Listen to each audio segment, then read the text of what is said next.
দাঁড়িয়ে আছি এই একটি শিয়া ডাহা, যে এটিকে মূলত শিয়া ডাহা বলা হয়, কিন্তু বিভিন্ন জায়গায় এই যে স্থাপনাটি রয়েছে এটিকে বিভিন্ন নামে ডাকা হয়। আমি পূর্বেও এরকম আরো কয়েকটি স্থাপনা দেখিয়েছি, যেটি এক কাতার মসজিদ, সেই সাথে বড় খাতার যে কেরামতিয়া বড় মসজিদ রয়েছে সেখানেও এরকম একটি শিয়া ডাহা দেখিয়েছিলাম।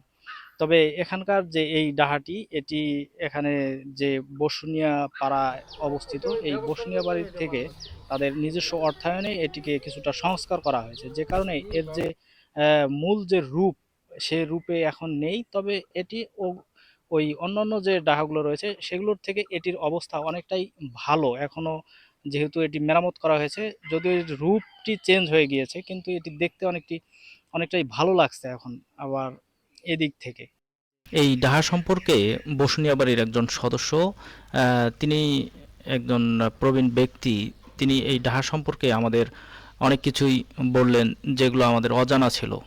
ওই শেরশার ঘোষসভা সৈনিক ছিলেন। হ্যাঁ, হ্যাঁ, হ্যাঁ। তারপরে ওই শেরশার ঘোষসভা সৈনিক আহত হয়েছিল, তখন শেরশাহ সৈন্য টৈন্যকে যাওয়ার জায়গা দখল করে, মানে এগুলো দখল করার জন্য ওরা পাঠাই দিচ্ছে। পাঠাই দেওয়ার পরে এই দুর্গ ছিল এরা।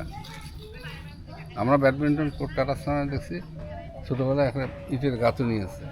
তারপর থেকে তো তার ছেলের নাম হলো বনিষ্কা, বাটুকা, তার ছেলের নাম বনিষ্কা। এই বনিষ্কায় বসুনিয়া উৎপত্তি হয়েছে, এই জন্য সরে গেছে। আচ্ছা, আর একটা বললেন ওই যে যে বাবরের পুত্র বাবরের পুত্র হুমায়ুন নাবালক ছিল, তখন সৈন্যবাহিনী প্রধান ছিল শেরশাহ। তখন ওই বাবরের যে বাহিনী ছিল ওরা তো শেরশাহ নিয়ে পালাই গেল, হুমায়ুনকে নিয়ে চলে গেল, অন্য এক রাজা তাকে আশ্রয় দিল। আর শেরশাহ তখন এই এলাকাটা দখল করতে এই দখলি বাহিনী ছিল শেরশাহ। সে তখন দখল করতে জায়গায় এরকম জায়গিরদের বলতো।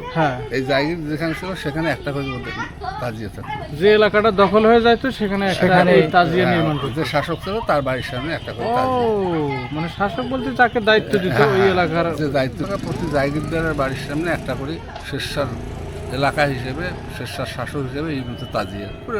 মাল মেটেরিয়াল ভালো ছিল না, এটা তো সুন্দর মাল মেটেরিয়াল ছিল, অনেকদিন লাস্ট।